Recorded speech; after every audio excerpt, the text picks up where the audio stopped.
Welcome to A Well-Designed Business with your host, Luann Nigara. Luann has a lifetime of experience building a multi-million-dollar business with her husband and cousin, and she knows the challenges you face in your interior design business. Luann brings you real-life answers to your most pressing problems, as well as practical strategies to explode your interior design business. So, let's get to the business of interior design.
Well, here we are. We're back at Design Biz Live 3, part 2. So if you all caught last episode of Design Biz Live, I interviewed Judith Neary on the self-assessment evaluation that we shared with all of you, and you can still find on our website at www.windowworks-nj.com/designbiz2. That's a lot. www.windowworks-nj.com/designbiz2, where you can find the evaluation that Judith Neary and Corey Klassen put together for themselves and for you, so that you can really learn to evaluate the strengths and weaknesses of yourself as an interior designer and of your staff, as you know, designers and assistants and support people all the way through.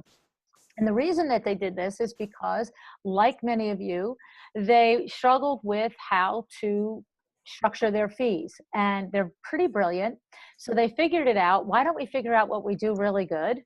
And the way they say it, I'll explain it. What I'm really good at, what I'm not so good at, what I don't like doing, and what I'm not going to do. Like, they have the whole thing. So the thing is that in the last episode, I talked with Judith, because Judith has a one-man show there in Vashon Island off the coast of Seattle. And she has a studio there, and she has a very different demographic than many interior designers, but certainly a very different demographic than Corey does.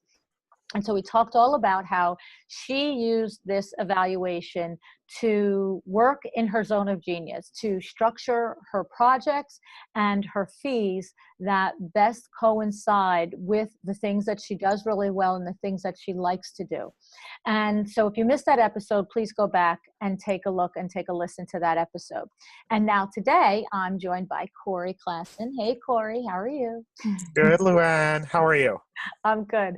And so Corey, as you know, if you've been following the series, he has his interior design firm is in Vancouver, Canada, and he has a staff. And so Corey had taken the evaluation not only for himself, but his staff.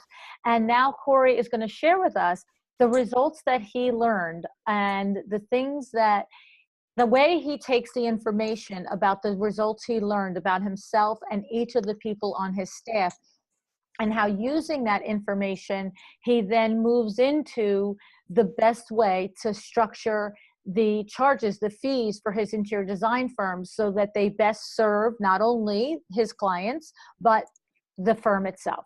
So, Corey, you're going to like kind of walk us through the results of your, you know, all your little minions there. My power team. That's it. And Luann, I thank you for sharing Judith's podcast with me in advance. Yes. So I could definitely get a little bit deeper into some other things, because teams do differ from solo solo business owners or trunk designers or designing from the trunk. And one of the key things that I recognized is that as the principal designer, I need to be at the top of the game for all of those points in our self-assessment. Now, as being a business owner, it can be challenging with leadership and coaching and managing clients and all those things. So what we have done specifically is that skill assessment, as we break out those tasks, is exactly the process we follow. Okay. Period. Okay. We don't deviate with clients from it. Those are our 3 separate phases. And no matter what type of service industry you are in this business, whether you're in kitchen and bath, interior, or decorating, they all work the same way. So that's what's really cool about it. So if we have a kitchen and a bath job, we follow the same process. If we have an interior design job, we follow the same process. Even with commercial work that we do, it all follows the same process. So what's really relevant from my standpoint was to actually take in assessments and then analyze the data, or take a look deeper into the data to try to figure out where our big strengths and weaknesses were, and then make sure that our process really kind of either buttresses the weak parts and let the strong parts kind of walk away or kind of be themselves, and make sure that our fees are aligned accordingly. So thinking about where we could go over or not go over. Do you want me to share some graphs? Yeah. Okay. So this gets into like the left side of my brain. I always find that I'm a left and a right, and they work at the same pace at the same time, which is actually really a big struggle sometimes. So I'm gonna share my screen, and I'm gonna jump right into the conceptual phase because I thought it was crazy cool. All right. So remember those 3 categories we have. I'm really good at it. I'll do it if I have to, and I don't want to do it. And this is where my team and I landed up for conceptual phase. So we had things like the research and analysis, all that kind of little nitty gritty stuff. And where I found we were the weakest overall, and that's the yellow stuff, was in, presentation skills, in digital media presentation. So there were weaknesses in 3D rendering and 3D modeling, as well as in just general site measuring. So, that's kind of cool to see where everybody ended up in the I don't want to do it category, because to me that said, well, guess what we're going to do, right? Right. So now, well, okay. Time out for a second. So I'm missing something here. So the junior doesn't have I'm a really good at. How come? Because they felt that they weren't good at it. Oh, okay. Yeah. So everybody had one part or another, and this is where I said, as the principal, I really felt that I had to be the strongest in a lot of our activities, because especially in the conceptual phase, because that's a big selling phase. So we want to make sure that we're selling in our conceptual phase, and that means selling our services, right? Right. So I'm going to jump into. Time out. Yeah. I still don't get something. Okay, so this is, at this phase, the conceptual phase, we're saying this is not the designing phase. This is the pitching to the client phase. This is drawing the big picture. Tell me what this phase is here. This is developing your conceptual layouts, researching materials, space planning, measuring, digital documentation, researching materials, doing color boards, models, doing 3-dimensional drawings, quick sketching and rendering, as well as some estimating, and then doing an overall facilitation of the whole entire presentation for the client. Okay. And that's your initial pass. I'm getting like wiggy on a specific little thing here, so don't mind me. But I'm just so surprised at the junior, because I can understand the junior not having the confidence to think that he or she can do that phase, but I don't understand the junior being like, I don't ever want to do this. Like, What does that junior want to, that junior doesn't want to be a designer and a principal someday? Like, I'm missing it.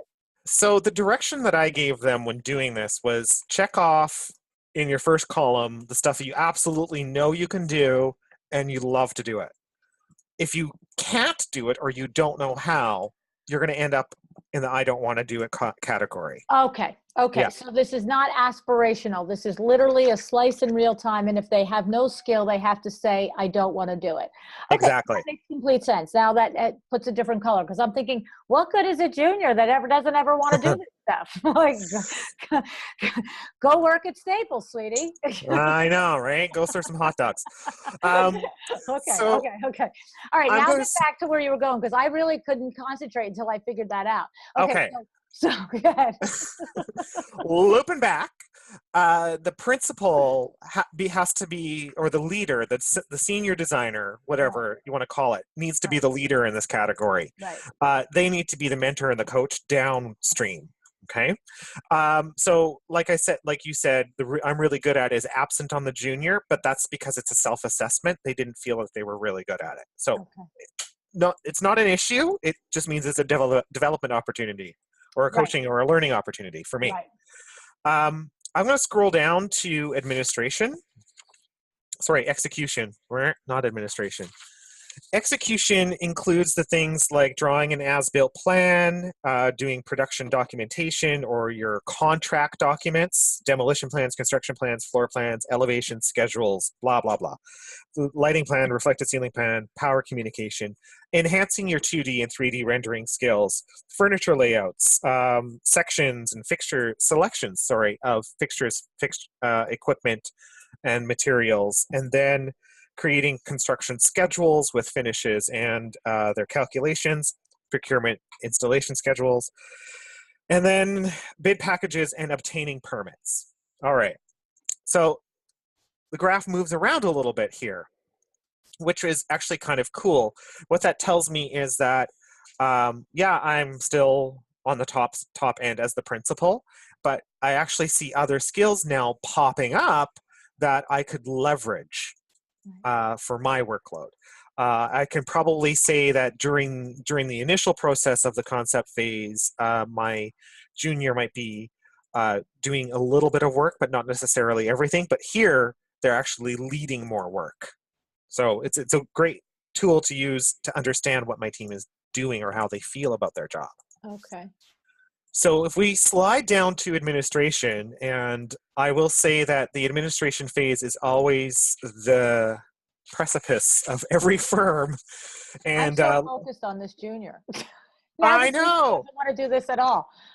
Well, you have to think of somebody who's like 90 days out of school, doesn't really have a full grasp of everything that we do yet, that kind of a thing. So they're not necessarily 2 years into the job, right? Right. So I know. Okay. Should have changed the color to gray or something so you wouldn't see the yellow, right?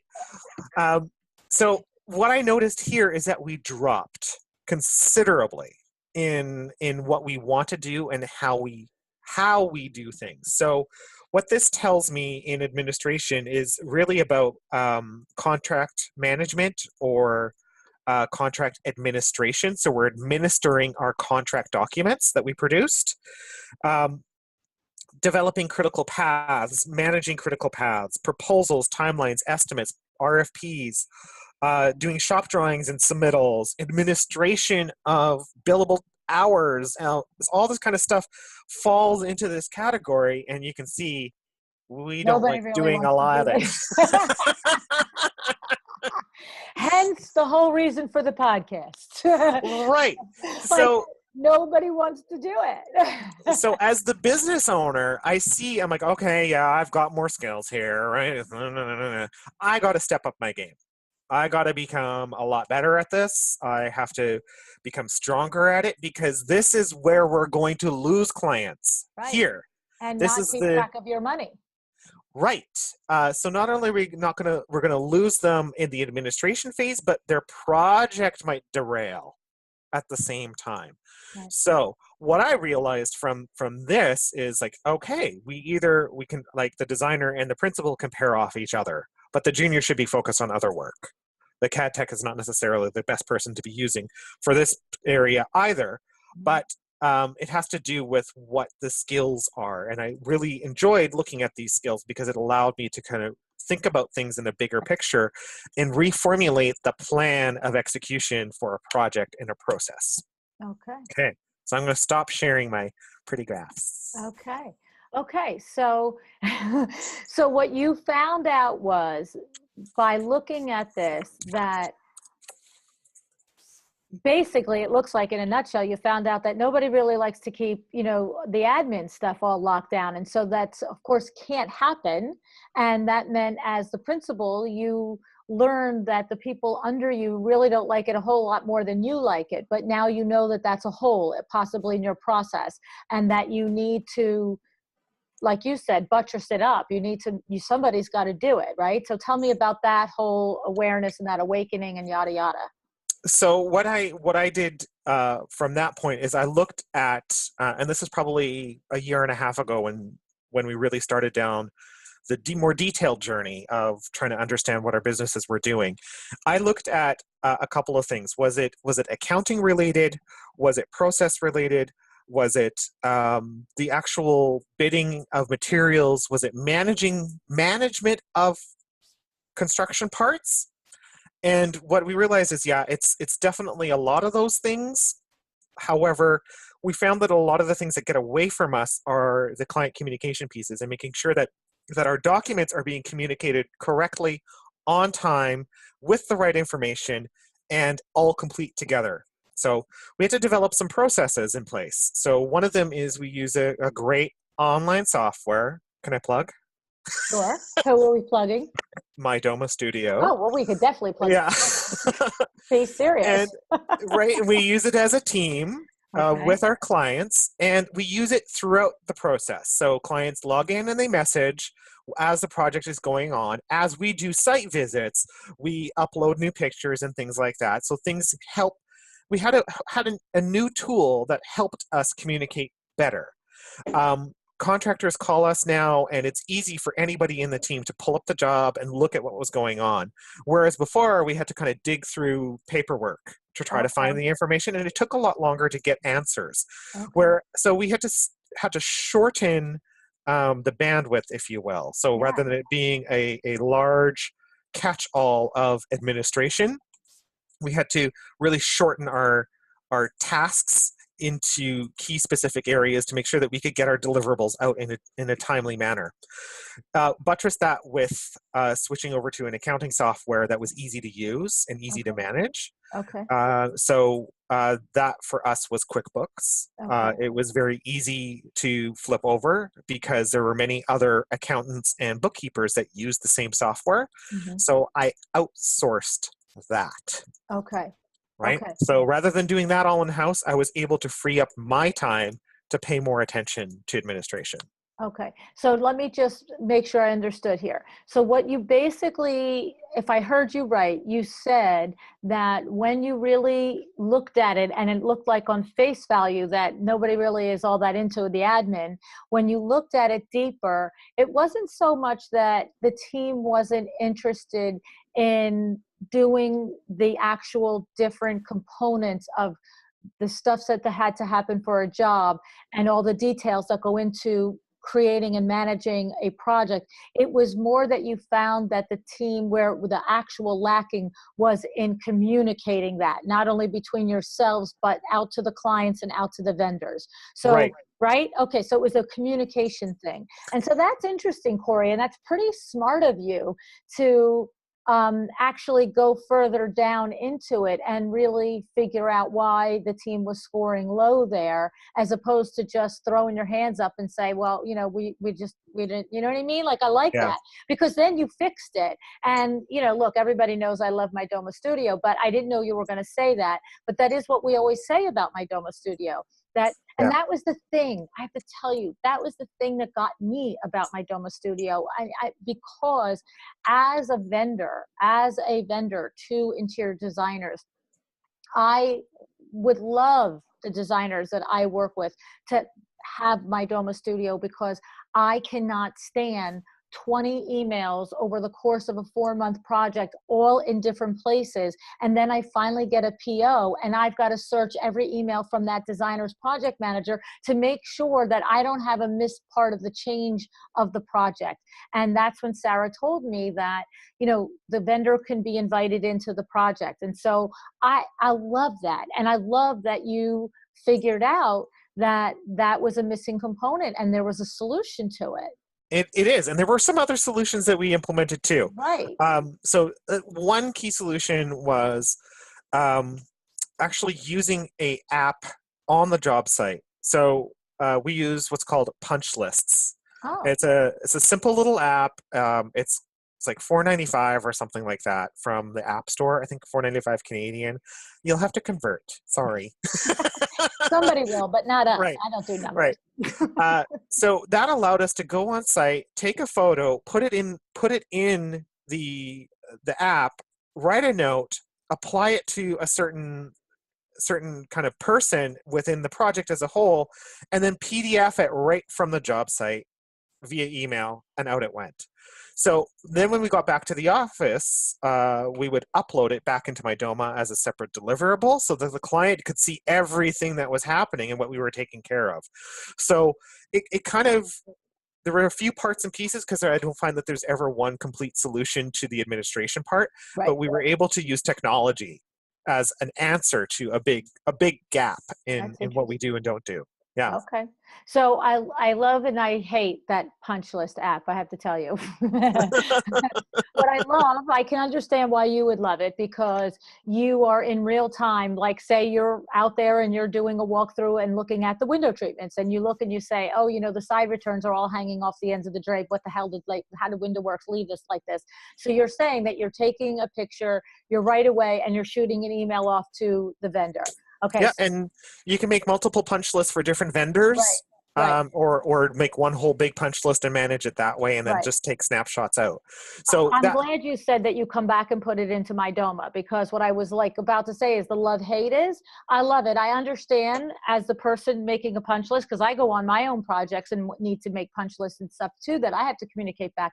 But by just doing that, you know, those emails out, you're back to inundating your vendor's inbox with like 9,000 things instead of collating it into one space. So that's fine. I wouldn't mind at all getting 5 pings over 3 days, you know, from you, as long as I knew that I said to myself, oh, these are good little reminders that I've got to get into the MyDoma, because when I get there, you're going to have it all for me, organized and collated, what it is that you need for me to do to make you happy. Yeah, exactly. I like it. I like it a lot. So one of the aspects of how that part in management work is I actually needed to determine a prime ship within my team. What that means is that one person is responsible for making sure that that information of the project management piece is always either uploaded or up to date. Yeah. So in addition to that punch list part, we have a separate tracking sheet, right, for everything that we've ordered. So there was a lot of dropping samples in the background here.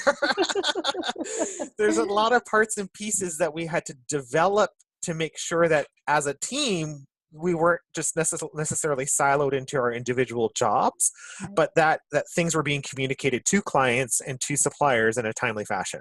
Okay. So, okay. I love it. Big learning. Okay. So those were the 3 phases that you evaluated, and you came up with the gaps in your team. And then, so we understand that you took measures, whether it be technology, or probably there were some instances where you had to think about maybe training or retraining of people to do things with more efficiency. How does this, Corey, tie into how you structured your fees and how you re-looked at the way you charge your clients? What happened from the valuation to there? So that's actually a really good point. The first thing that I realized is I did a skill assessment, and how am I supposed to learn, show, tell, do feedback, or give coaching methodology back to somebody if I don't have a process written down or formulated? So I used the skill assessment to form our design process in clear 3 phases. And that's how we bill our clients as well, in clear 3 phases. So we come up with a proposal that says we're going to do this number of things for you in concepts. We're going to do this number of things for you in execution and this number of things for you in administration. And each of those has that fee attached at the bottom. So that's a little bit for later. But the key part was trying to understand separating the job out basically between who does what part, who does another part, who does another part. And that was leveraging their skills. Okay. So I know, for example, my we on paper we're calling him CAD technician in my PowerPoint, but I actually call him a design technician because he does a lot more than just CAD technology. He takes care of design and support for us. So he's making sure that communication pieces are sent to clients. He's making sure that the permit drawings are done correctly. He's making sure that I have approved those permit drawings before sending them in for permit. So there's each role has a delineation to it. Right, it's a lot. Yeah, we were able to separate which tasks kind of fall in different areas. Now, there's a little bit of a gap here because as a team, the designer portion and the principal portion, they're actually somewhat of the same role because I would like the designer to be more independent from me. Right. So that was a good part and piece. However, it was really coming down to it is I had to be able to deliver a form or a checklist or a process to follow first. So we have that with every task and part and piece that we have itemized for our process, and every designer is going to have a different way of executing that. But it came down to delineating who's responsible for what and where to determine how many hours were allocated from the project in each phase. So to establish that, I ran through scenarios of past projects. So as a team, so probably before we were this big, was probably just the two of us, we ran through a couple of still dropping samples. She's trying to be quiet. She's so embarrassed.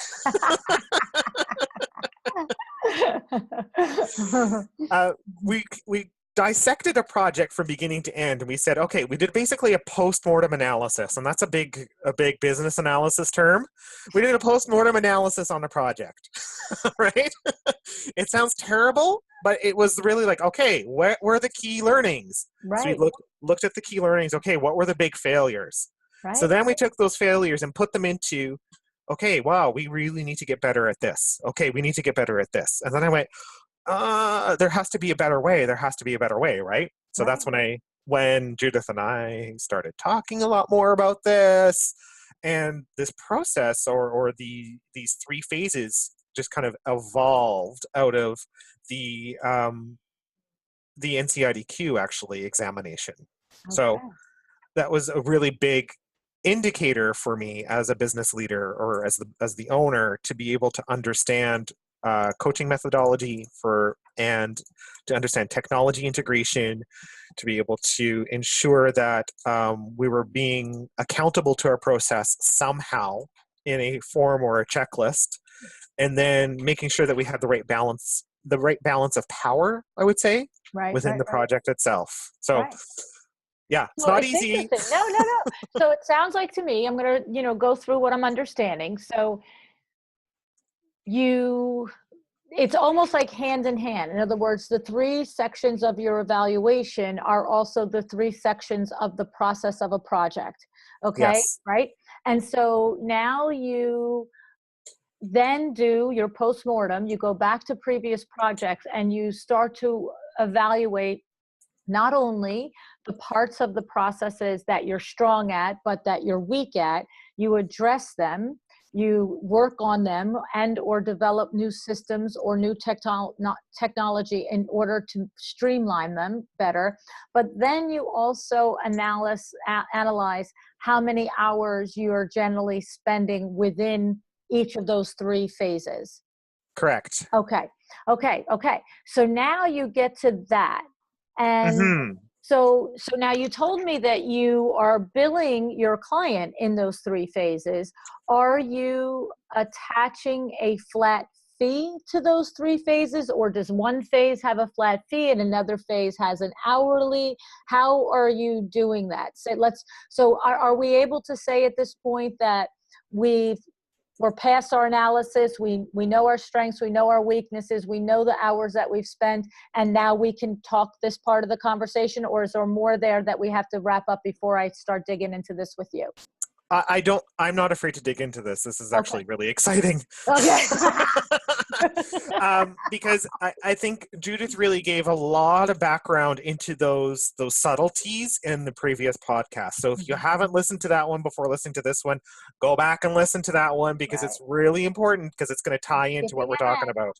No skipping ahead. It's not going to work. It's not going to work. So what you're asking me is basically, how do we do it? Right. Once you've got all of your homework done, how did you apply it to the process of charging and getting your money? Okay, so I'm going to explain what we initially did, and then what I moved to, and then where we're at now. Okay. And I'm going to try to learning curve, it sounds like, right? Yeah, absolutely. I'm going to try to condense this down a little bit. So initially, I had broken it into the 3 phases, and I did what I thought were flat rates. So I just said, it's probably about $3,500 there, probably about $45 there, and probably about $1,000 at the end. Wait, was that right? Judith's dartboard method? Yeah. Wheel of Fortune. Here we go. So basically, what I did, that was definitely a Wheel of Fortune moment, because I did that on 2 jobs, and I ended up on bankrupt. So big mistake. Epic. So I ended up dipping into my reserves a lot for that. So what I moved to was, I thought, okay, there's got to be a way where I can assess a task with a value, and then it outputs a fee based upon whether it be square footage or the number of rooms or the type of room. So I created this really long, complex formula that was really big overkill, but I actually needed to go through the process to understand how I thought. So I had point values assigned to tasks, and those point values were multiplied by the number of rooms, which equaled an hourly rate, or an hour for that task. And then at the very, very end of went crazy overboard. You can imagine people are going, this is too complicated. It's too complicated, because it was complicated. However, what I learned, I was going to say, the exercise probably proved pretty good, right? Okay. Exactly. So I did that for a couple, probably about 10 or 15 jobs or projects, until I learned where my baseline should be. Okay. Because at the same time, we're tracking the number of hours, and we're trying to make sure that we're profitable. So I developed a formula in order to, and it took a long time to get there, to have some controllables. Okay. So now I'm going to fast forward to now. Okay. Okay. What we use is still a flat fee, but it's got some variables in it. And it's attached to square footage and complexity. Okay. So quite simply put, we use and you have to, as a business owner, you have to go through these exercises and figure them out, right? But you have to work backwards sometimes. You have to go forwards, and then you have to work backwards. Or is it profitable? So we have a formula for, or a flat fee of square footage for kitchens and bathrooms, for interior design work, for commercial space planning, for commercial restaurants, for interior styling. Each of those has a separate flat square footage rate.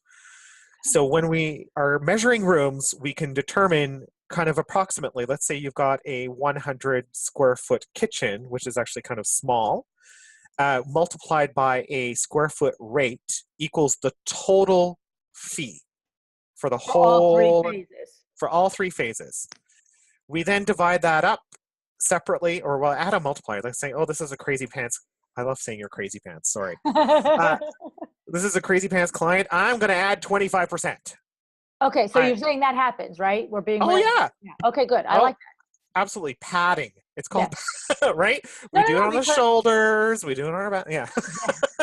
No, in other words, your baseline for a kitchen has a square foot price, but based on the conversation with the client, and maybe a client is going to be somebody that's going to take 15 phone calls a week, and another client, is going to take 2 emails a week. That's a different thing. And we're Yep. calling it a crazy pants client because we're being, a little casual about it. But the reality is that that's not being arbitrary, and that's not being, unethical. That No. particular client is going to require more time, and that particular client doesn't get it for free just because they want it. I prefer to call it project complexity. I like that. Whereas you're It's much measuring nicer than crazy pants. much nicer than crazy pants, where you're measuring the style, Yeah. the type of client, and the location kind of together as is this 10% more? Is this 15% more? Is it 20% more? Is it That's 25% more? That's So brilliant. it So allows us style to meaning, say, time out. So style meaning that their particular design style is going to require more research on your part or more layers on your part than what your base kitchen price is on. And location is, do you have to take 16 trains and a subway to get there every time you have to check a measurement, and then the actual kind of personality of the client and what kind of interaction they're going to require.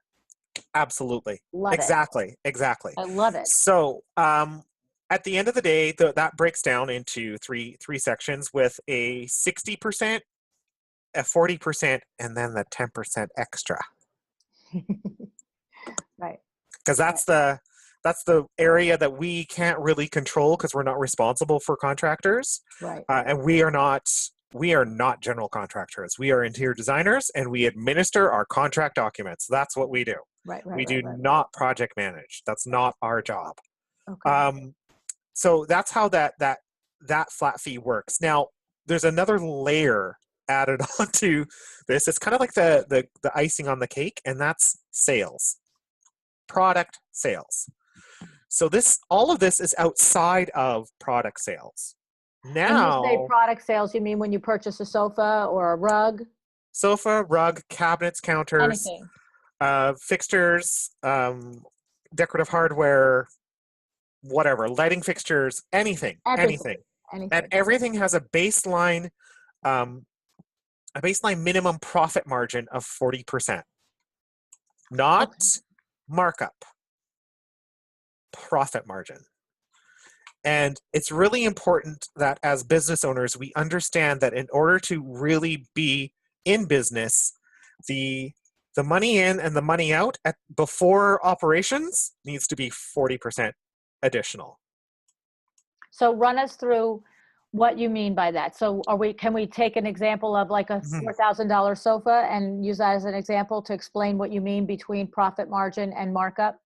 So your $4,000 sofa, is that cost or is that yes, say that. So let's say it's cost. Okay. So I'm going to take $4,000 and I want to make 40% extra on that. I need to multiply that by 1.667. That's our 40%. So we're going to sell it at $6,668 plus tax. And then you're going to add shipping and white glove delivery on top of that. You're not taking that out of your 40%. Absolutely not. No, okay. Those are extras. Just like I used to work in furniture sales before this job, and shipping, fabric upcharges, those were always over and above. Always over and above. If it was white glove, if you wanted it spray coated, that was always extra. If this is your base price for this model, right? So it's kind of like Ford's analogy of you can have any model you want as long as it's black.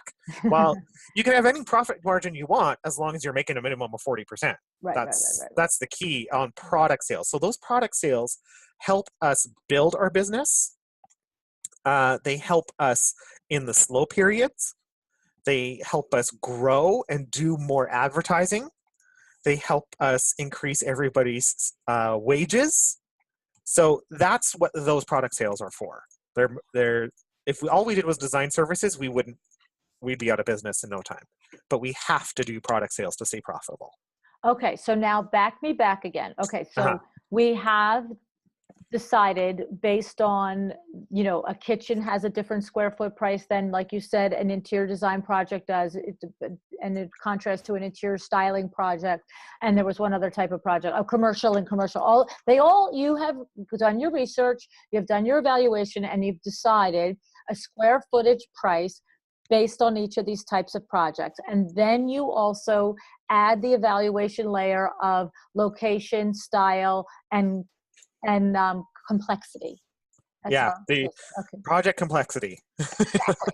Okay. So when you have that number. So you're looking at 100 square foot kitchen, say, like you said, and I have no idea what that number comes out to, but let's say that number comes out to $80,000. I have no idea. That $80,000 now is divided between, going back to your three phases, right? It's divided between the concept, the execution, and the admin. Is that correct? That is correct. We take our hourly rate and divide it backwards to find out how many hours we've allocated in each of those sections. Okay. So for instance, a kitchen might have less hours or more hours. I'm not, you know, any one project might have more hours in concept and less hours in execution and less hours in admin, or any combination of the two. But you've learned, like interior and styling, say, might have, you know, less in administration because you're, you know, whatever. Okay. I don't even want to have to do that. Okay. So again, not only do you come up with your square footage based on the different categories of your project, you then also have applied that each of those types of projects also have a percentage value of those hours divided out over the three phases. Is that set pretty much? And obviously at any job with the complexity and the location and style, you can change anything.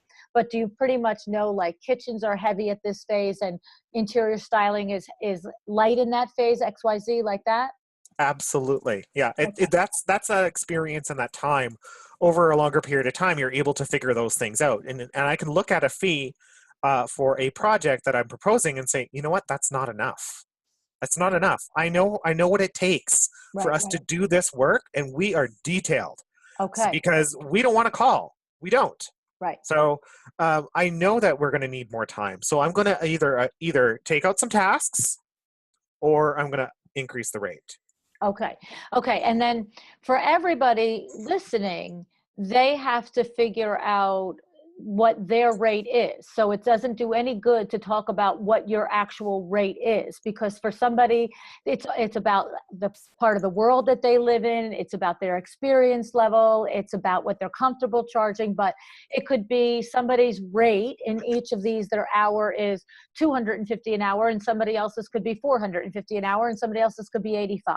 Exactly. It's cost of living. Yeah. You gotta measure your fees against the cost of living.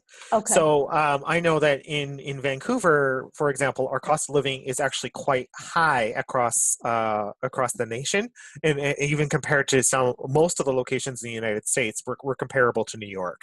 So as a result, what we get is a disparity between the reality shows out there, right? Because there's a whole channel dedicated to that. Right. Versus what we're actually able to charge. So sometimes we have to balance out those two things. Okay. And that's that comes back down again to that balance of power. So what's holding more weight in the design parameters? Is it budget or is it style?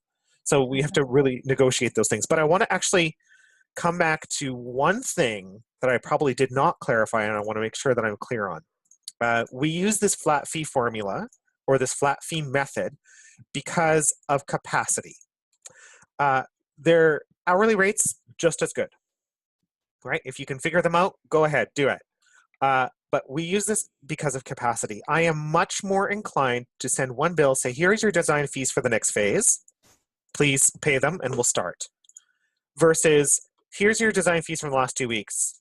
Here's another set of design fees from the next 2 weeks. Oh, you haven't paid the previous 2 weeks. So what I'm trying to avoid is the administration costs. So I'm trying to streamline them down, because I don't have capacity as the business owner to make sure that, hey, did that client over on XYZ territory, whatever that project was, did they pay their last design bill? I don't want to care about that. I want to just know it's paid. Let's go. Okay.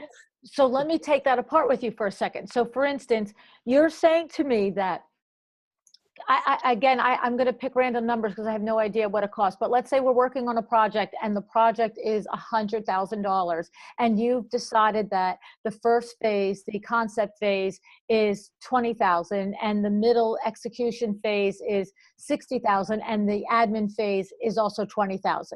Right? Are we saying Right. that? Okay. So how do you do it, Corey? When you present that to the client, you sit down and you say, your concept is 20, your execution is 60, your admin is 20, and I expect this project to take 3 months, 6 months, again, irrelevant, but in order to do the first phase, which is concept, I need the check in full.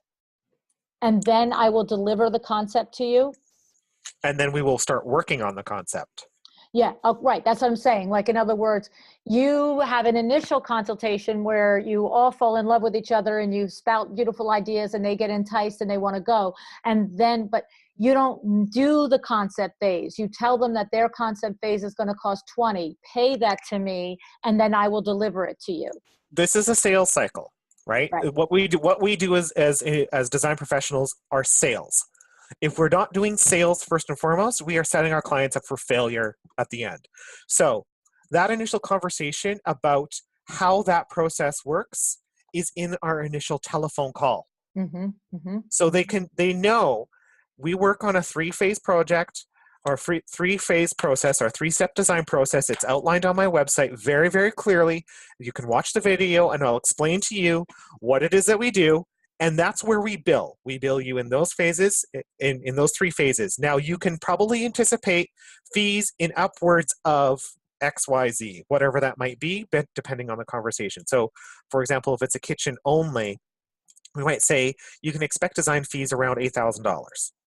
Or if it's a whole entire interior house, it's let's say, last one we had come in was almost 16,000 square feet. And I said, well, you can anticipate $25,000 and up. Right? And it'll be divided into 3 separate phases, depending on what's needed where. I don't have that information yet because I don't know you enough. Right. So that's the sales process. We have to be strong on that. So what you're saying is that, that first check is for the concept, and they give you the check, and then you deliver the concept. Correct. Then when you deliver the concept and you give them the check, you say, now we're going to start to execution phase, and I'm going to start to make final selections for you and start demolition and, yada, yada, yada, right? And at this thing, there are 2 things that are going to happen at this phase. At this phase, they're going to prepay you for the execution phase. So if it was an $8,000, you said a kitchen could be $8,000. They might have given you $2,000 at concept, and now they need to give you $4,000 at execution, and there's $2,000 left, right? Could I Correct. Okay. So you're now saying you don't do 1 minute to pick a certain thing until they give you that $4,000 design fee for the execution phase. And then, so the first week, so they give you the check. Mm-hmm. Now you go the next week and you start execution phase. If execution phase costs have included in it, $2,000 for the demo guy and $2,000 for the electrician, where are you billing that? Is that billing weekly as the project goes on? Is that also getting paid before you send the demo guy in? Like, how does that happen? I need to back you up. Okay. I need to back up Luann. Okay, good. Execution is about executing the drawings, Ah. not executing the project. So there's a design portion of your project and a construction portion, or the build portion of your project. So none of this is dealing with the actual building of it yet? No, it's not. It's not. So you get all through these 3, and then if there's agreement, you move on to actually doing it. We get on, the way that the process is outlined through conceptual phase. At the end of that, there's a bidding cycle, or an RFP, or a request for proposal process, where contractors are brought in, we prepare permit documents, and then everything is assessed against a budget. If everything is aligned and everybody agrees to proceed, then we're going ahead to the execution phase, our execution phase, because that general contractor needs time in their schedule to book this project. So we've aligned that to that, one to the other to make it easy for the homeowner so that the process is continuing the whole entire time until the end. Right. The administration phase, that's where we're monitoring our project documentation, whether that be contract drawings, specifications, or other kinds of details against what's being executed on the project itself, so in the construction process. Okay. We're not scheduling electricians or anything like that. That's not what we do as a firm, because that has a separate category of liability, requires a separate business license. You need different insurances for that. So it's something that we've chosen to step away from. So in addition to your firm, a client needs a GC. Correct. Okay. Yeah. And that's the typical way. You're either going to go to a design build process, or you're going to go to a designer and contractor process. Now that contractor could be self-driven. So that's absolutely what could happen. Okay. So here's something that I've heard designers say to me before, and I might be a little lost in what you just clarified, but like figure this out for me. So I've had many designers say to me, I've said to the client that I expect their overall budget to be $100,000 for this project, including, the kitchen, the cabinets, the tile, the floors, and my design fees. And so for instance, one conversation I had, it was that he said to me, my design fee was for the concept was say $5,000. And that point, they loved it. They signed off and they said, yes, start executing our project. And it was, okay, the next part, I'm going to work on an hourly, this particular designer said, and our hourly is $250 an hour, whatever it was. And your project is X amount of rooms, and I expect my team and myself will do a total of, 10 hours a week on this project. And at the end of the month, though, we will have a record of all the hours we spent, and I will send you the contract. I will send you the invoice for the hours that we spent. And this particular designer said to me that at least 2 out of 5 times, they will get to the point where they now are 1 month in starting to collect. I think what they're doing at that phase is getting the bids and meeting the vendors and getting all the proposals together. And they send an invoice to the client saying, you have 8 rooms that we've been working on, and we spent as a team 32 hours this month collating and getting all this information done. Please send us the design fees. And literally, this designer is ready to pull his hair out, because he said, I can't tell you how many times at that point, the client is saying, how could you have spent 30 hours? That doesn't make sense. What would you have done for 30 hours? And, they're able to justify it, but it takes another hour and a half to get all that data to justify it. And so they're having a struggle with that.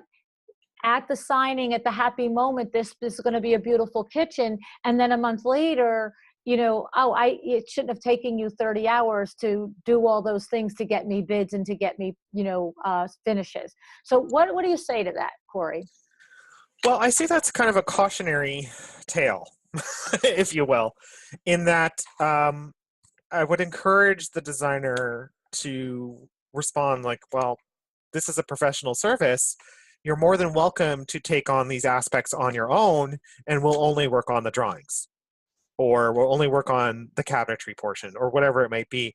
And you take yourself out of the rest of that equation, so they understand how much work is involved. So, and do you get it up front? Because the problem is that in this two different designers that I've recently spoke with, the problem is that the client is quote unquote agreeing after the paying of the initial design fees to the next phase. And they've been told that for this size project, I'm an experienced designer. I know my team is going to spend approximately this hours, but then when the bill comes, they don't want to pay.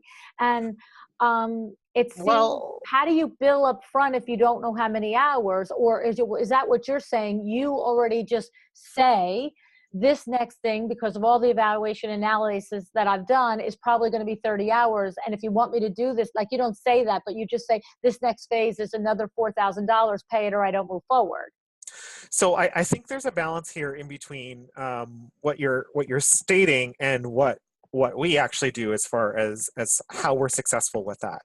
So I want to be clear in that we, as a firm, do not schedule trades. We do not hire them. We do not request their quotes.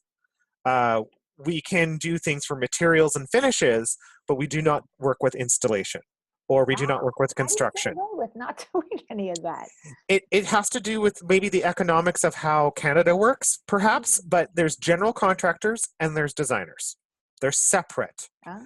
So the general contractor is hired by the homeowner or the business owner, as is the designer. So there's a joint agreement between all three parties to work together. So the general contractor is not being brought in until the administration phase, which means our execution is complete. The drawings are in a project binder. Everything has been noted. Specifications are completed. Revisions that have been were addressed at the concepts phase, as far as materials that need to change to fit the budget, are now fully completed and rendered. Wow. So yes, it is a process, and it's how we are able to actually sell our design services successfully, because a client can understand what those tangible tasks are, and they can associate them with a line item budget. So when we say that we're going to charge an $8,000 fee for a kitchen, and $2,000 of it's going to be for conceptual, and that's just going to get you to bid the project, so you're going to understand how much things are going to cost, but you're not going to have detailed elevations and full construction drawings. That's not what this phase is about. This phase is about the concepts, is about getting to the budget. The next phase is about all the detailed drawings, making sure that we're adhering to the concepts to get to the point where we can administer the project itself. Mm-hmm. So it is a cautionary tale when the process gets mixed up, because we've aligned our process with the skill assessment to what the NCIDQ is requesting, as far as what they are expecting from professionals. Okay. So what we find is that it is much more understandable for clients to say, no, we are design, that's build over there, right? Okay. So we can separate ourselves. Now, sometimes what we do is we do get some complaints back and forth with us not being attentive enough. And what we need to do is we need to remind the homeowner that this is a two-way street between the build and design. If build has an issue, they need to tell design. Right. It needs to go back and forth. And then the communication lines are completely wide open, and everybody's getting the information that they need.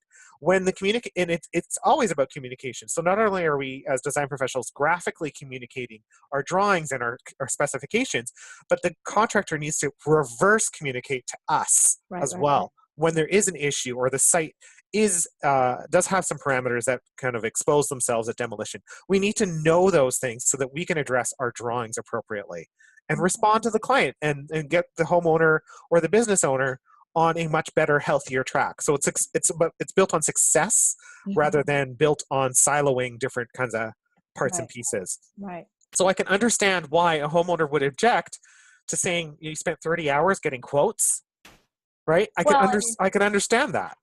Yeah, and I don't mean to imply that that's all that happened in that phase, but I think, Sure. Aren't you also in that phase? My understanding, look, I didn't grill them, weren't on the podcast. It was a passing conversation.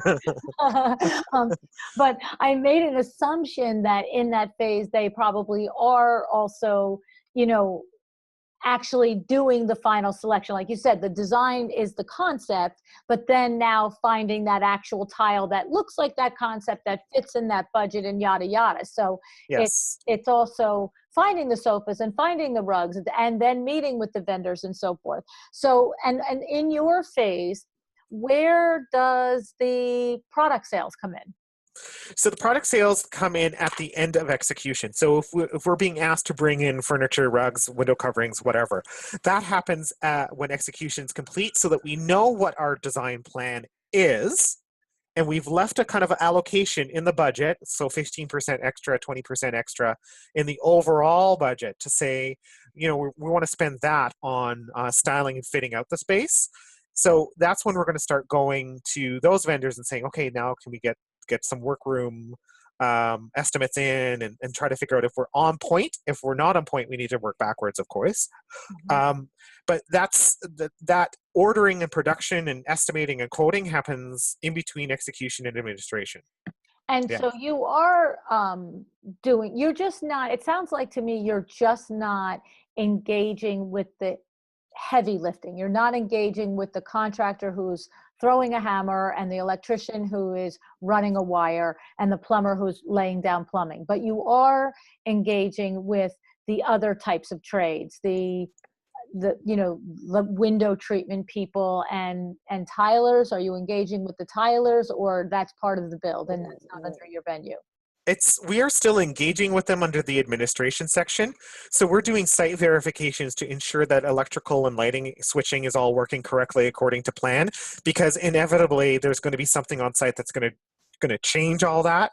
Now, we have to do by our bylaws within our municipality, we have to submit a complete drawing package that includes electrical for permit review. And that's a requirement. So a lot of this information is done by speculation with a lot of disclaimers. So we have to always balance what happens on site versus what we've issued on drawings. Yes, that is a more costly process, but that's what our municipality has chosen to do. And if you don't like it, you should move somewhere else, right? So the other part of that is, we are absolutely going on site to measure, to site verify locations of plumbing fixtures, so our rough-in valves, and where things are coming from, so that we can actually spot things. So we work together as a whole team to make sure that the project is successful, because more often than not, we're able to see things that are coming down the line, whereas the general contractor is focused on the immediate. Right, he's got his head down. So exactly. Now, do you, when you are proposing work for a particular client, do you suggest contractors because you've worked with them for many years and you know that their reputation and their work is good, and therefore it's easier for you too because you have that song and dance down with them? Or is it every single which way somebody gets somebody different? Every single time that this question gets asked to me, I respond with this. We prefer to work with one team. Right. This team we have worked with successfully over the past 9 years, Okay. without issue, without arguments. We always troubleshoot. We always find the solution to the problem. Whenever we bring in a contractor that we do not know, that is when all hell breaks loose. Okay, so you do have one team that you really love and work with. And so most of your clients actually take your advice and do that? Yeah, and that's a question and a conversation that we have at the beginning, because if they're going to work with somebody else, you're raising your fees. I'm raising my fees. Exactly. Exactly. It got very complex right there. I could see it. Right. Yeah, exactly. Yeah. It's like, what is this guy going to be like? Right. Right. Okay. And that's absolutely a challenge that you have to be aware of as an owner. And, this business is so complex and there's so many facets to it. But at the end of the day, we have to remember that there's a difference between commercial work and residential work. Commercial work tends to be kind of somewhat more budget open, whereas residential work is budget limited. There's only so much money that you're going to get out of that homeowner, and then the gravy train's going to stop, and then you're screwed. So that's why we do the billing up front, is because we want to make sure that our services are being taken care of. And I am not a bank or a credit card. You can't charge our design fees against something without collateral. So that's what the fee structure is used for, is as collateral. We're going to do the work for you. And so you are, each of your phases, you're collecting the money in full before you execute it. Correct. Okay. I love it. Haven't had a problem with it. Haven't ever had a problem with it. I love it. I think it's great. I mean, do you have people say, well, that I'll give you half now and half when you finish that phase, or they don't even, when you present, because when you stand in your space and you present it that this is how it is, do they just go for it? Or do you sometimes have that person that pushes you back and then you have to say, sorry, my business, my way? And yes and yes. Okay. Okay. Yes, Right. we've had that request, like, oh, hey, can you give us a little discount if we pay by check? Okay, I can give you 5%. Yeah. Right? But that's it.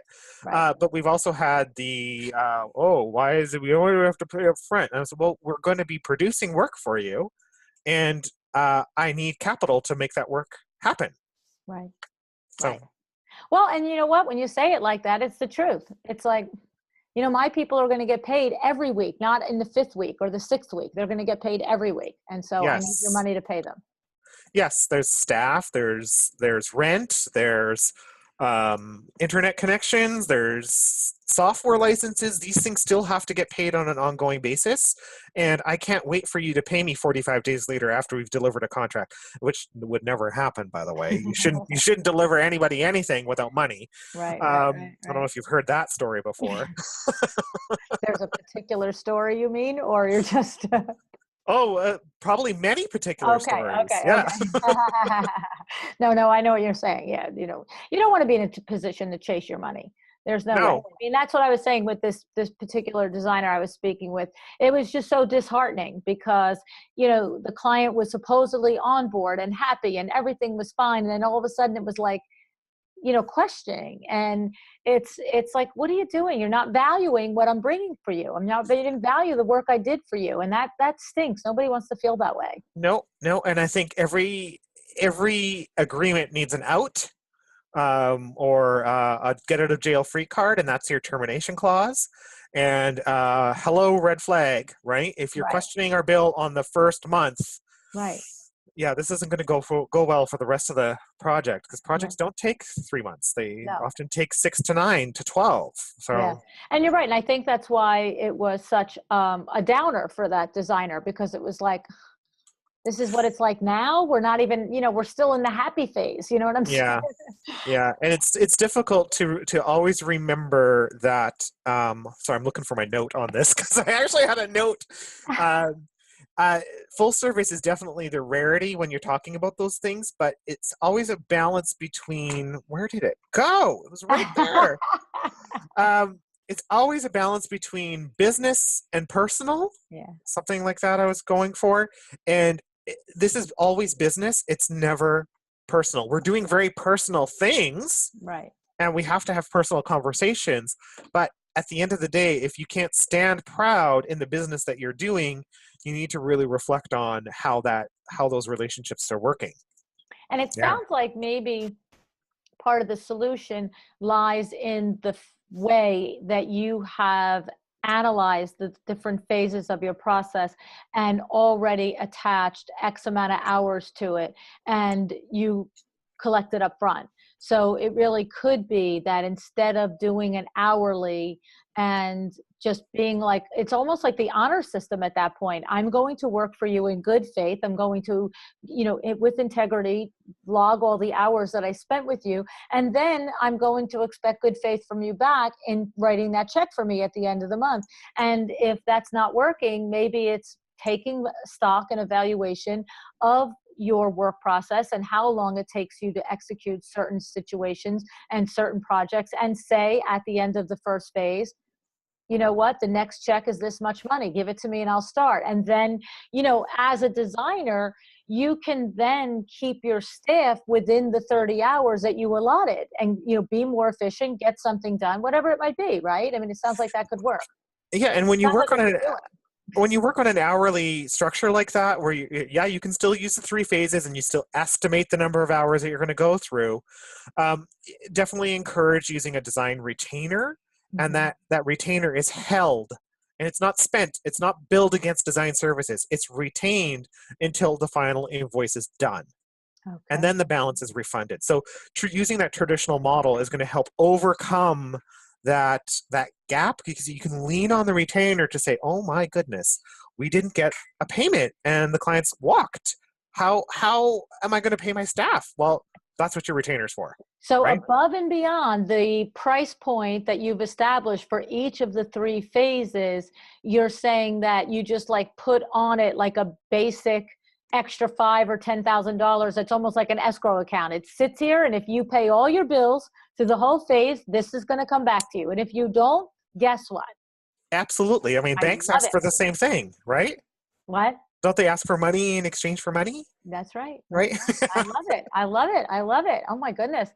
So this is really good, Corey.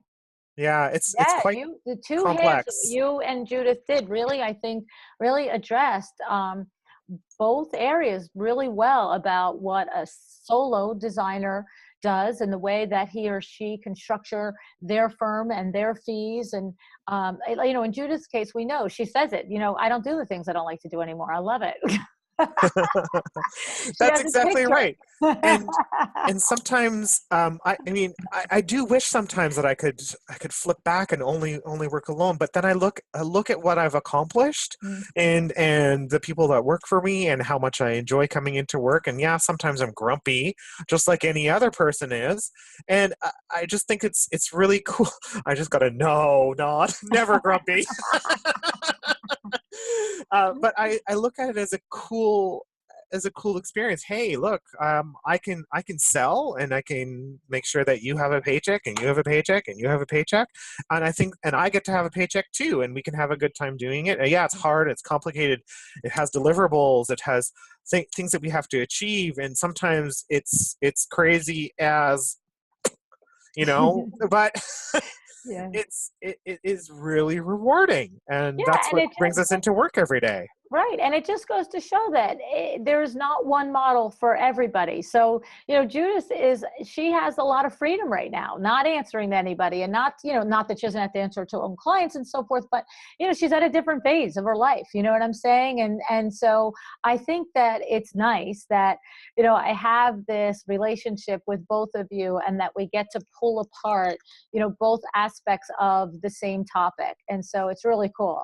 So here's what we're going to say. We're going to say that if anybody has questions, either for the section that we did with Judith or the section that we did with Corey, that they should please email them to me, because what we're going to do now for the next Design Biz Live is we are going to answer these questions. So I tried to ask as many as I can think of, but you guys know I don't actually do exactly what you do. And so there are probably things that you thought like, Luann, ask them this. Okay. So Yeah. so send it to info@windowworks. Somebody's trying to put something on my screen, but she doesn't know that I can't see. Not only just your questions, but maybe best practices or recommendations for handling situations. Okay. So if you've run into a situation, and I'm gonna say this, whenever maybe this is a big disclaimer. Whenever someone says, "Oh, I'm going to put that in my contract next time," no. Maybe you need to rewrite your contract completely to make it correct. Okay. So maybe it's a shared value of what should be in a contract, what should not be in a contract. Maybe it's like what goes in a proposal, what doesn't go in a proposal. And then maybe it's even how do you calculate the hourly fees? Because I've got spreadsheets out the wazoo that I could send Right. So and these share. are these are the types of things you might ask questions about, that like how did he come up with the different sections and attaching value into each of those, and how did maybe come up with the square footage for a kitchen versus a design style or something like that.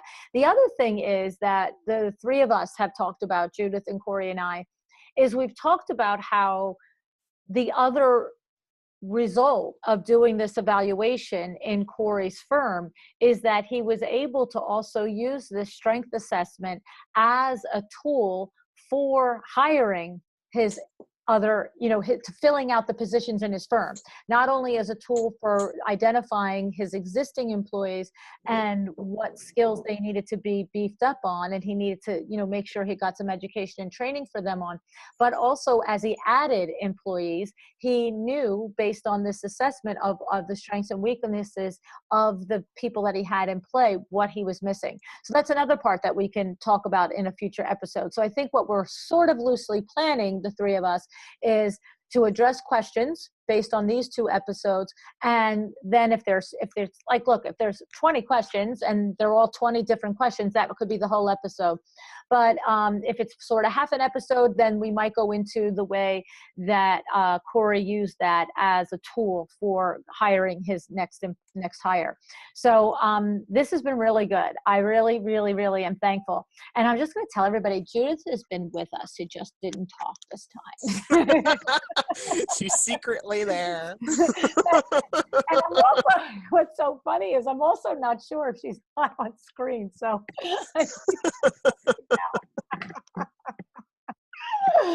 so I think as long as she didn't talk, she didn't go to the screen, but I'm not 100% sure. So Judith, you might have been there the whole time with everybody. I have no idea. We'll see in the replay. But anyway, so, and I did share that with you because Judith is involved in this whole thing, just as like Corey listened to the first one. So send your questions for each of them, whether you're a solo, whether you're a multi-employee firm, send them to info@windowworksnj.com. info@windowworksnj.com. If you would please, in the subject line, put Design Biz Live questions, because we get a heck of a lot of emails over there. And I am getting a new email that all of this stuff will go to, but for now, it's at info@windowworksnj.com. Alrighty, so my head is about exploding. I need to get my dinner and my Pinot Noir, because this is a lot of information. Yeah. Again, I'll just say, I'm so glad that I don't have to do all the things that you interior designers do. It's a big job. It's a lot of work. And we love what you do. Don't worry. Yeah, but I really do recognize, we have a good time with this, the 3 of us. But I do recognize that this is a big topic, and I can see the more we spend time with it, why it is so important for every designer, no matter how big or small their firm is to get a handle on it, because it does and can affect and make or break your profitability at the end of the year. And so it's very important to have a good understanding of it. All righty, Corey, thank you so much. Thank you, Silent Judith. Thanks, Luann. Thanks, Luann. Have a great day, and send us those questions, okay? And like best practices, if you have questions on that as well. Alrighty. Bye, everybody. Have an excellent day. Bye. Thank you for joining me again today for another episode of A Well-Designed Business. This podcast is a production of WindowWorks in Livingston, New Jersey, your trade resource for custom window treatments and awnings. Learn more about WindowWorks at www.windowworks-nj.com. All of our music is original music by Room 2 Productions. Please contact us if you want to learn more about original music for your business or your events.